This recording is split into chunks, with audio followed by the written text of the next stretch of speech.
baik pihak Jokowi dan keluarga maupun pihak Roy Suryo dan kawan-kawan, mana bisa nggak mediasi? Oh pas itu coba tanya dulu, mau nggak mereka dimediasi? Nah, sekali lagi tidak ada perdamaian dengan kepalsuan, tidak ada perdamaian dengan kebohongan.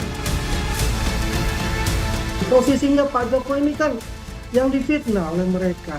Kalau mereka datang minta maaf ya Tuhan, karena penelitian kami agak salah ditemukan begini-begini, selesai perkembangan.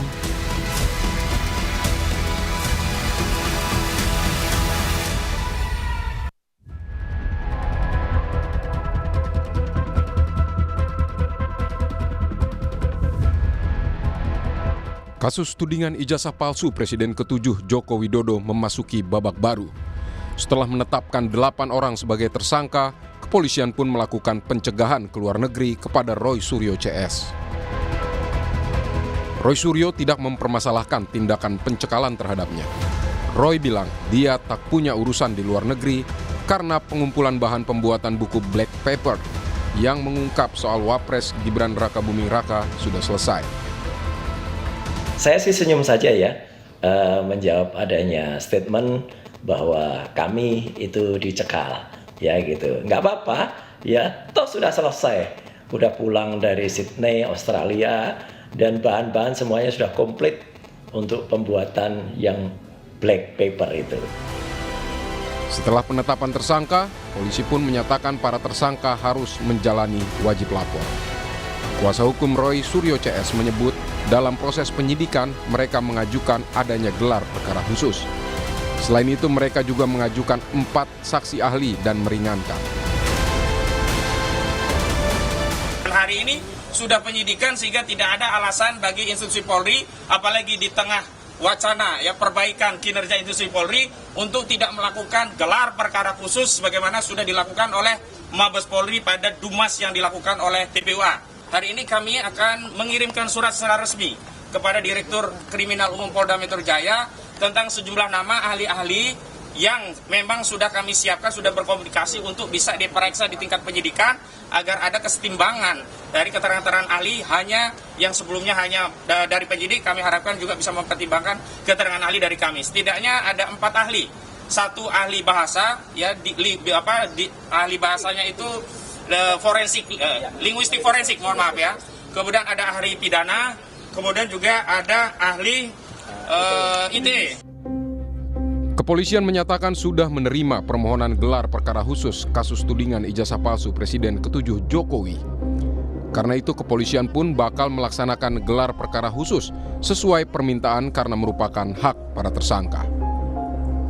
Gelar perkara khusus diajukan oleh tersangka kemarin sekitar tanggal 20 November dan itu merupakan hak dari tersangka dan diatur di dalam Peraturan Kapolri nomor 6 tahun 2019. Dan ini mungkin nanti akan dilaksanakan gelar perkara khusus oleh penyidik. Di tengah proses penyidikan kasus ijazah palsu, wacana untuk mendamaikan Jokowi dan para penuding ijazahnya pun mengemuka.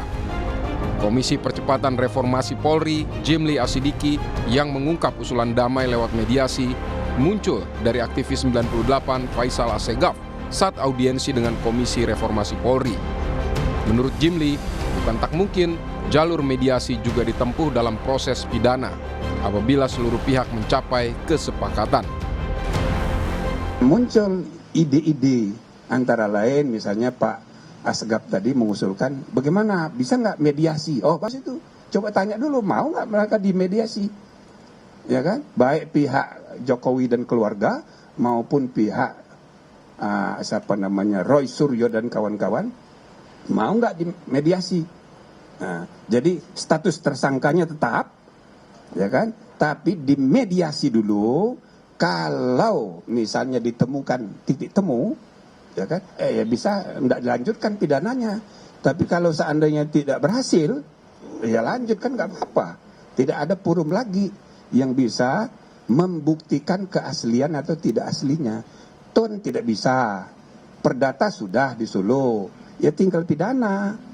Nah, kalau mau ya penal, mediasi penal namanya sesuai dengan Filsafat KUHP dan KUHAP yang kemarin disahkan, yaitu restoratif justice. Sebelumnya, Ketua Komisi 3 DPR Habibur Rahman juga memungkinkan kasus tudingan ijazah palsu Joko Widodo diselesaikan lewat mekanisme restoratif justice. Habibur Rahman bilang, KUHP yang baru mempertegas aturan restoratif justice, di mana penyelesaian masalah dapat dilakukan dengan mencari titik temu antara pelaku dan korban sehingga tidak perlu diteruskan secara hukum. Banyak sekali orang menjadi korban KUHP Orde Baru. Lihat misalnya rombongannya kelompoknya Roy Suryo dan segala macam. Itu kan korban KUHP Orde Baru. Kenapa? Ya. Kalau menurut standar KUHP baru, Roy Suryo CS ini penanganan kasusnya bisa dengan restoratif justice. Tapi di KUHP Orde Baru itu nggak diatur. Gitu loh. Kalau menurut KUHP baru ya terhadap Roy Suryo dan kawan-kawan itu sangat sulit untuk dikenakan penahanan karena syaratnya sangat objektif. Hampir nggak mungkin ditahan, orang-orangnya jelas semua, nggak lari dan lain sebagainya. Tapi kalau menurut KUHP Orde Baru ada peluang dia ditahan sewenang-wenang. Menanggapi kemungkinan damai, Wakil Ketua Jokowi Mania Andi Aswan menyatakan sikap Jokowi selalu terbuka, termasuk kemungkinan damai.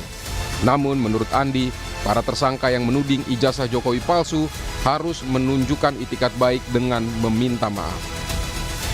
Awal pun ya Pak Jokowi itu terbuka, pintunya terbuka untuk bisa bermediasi. Artinya begini, posisinya Pak Jokowi ini kan yang difitnah oleh mereka. Kalau mereka datang minta maaf ya karena penelitian kami agak salah ditemukan begini, selesai itu barang. Tapi kan ini kan masalahnya kan berkembang terus ya, bukan hanya masalah ijazah Pak Jokowi.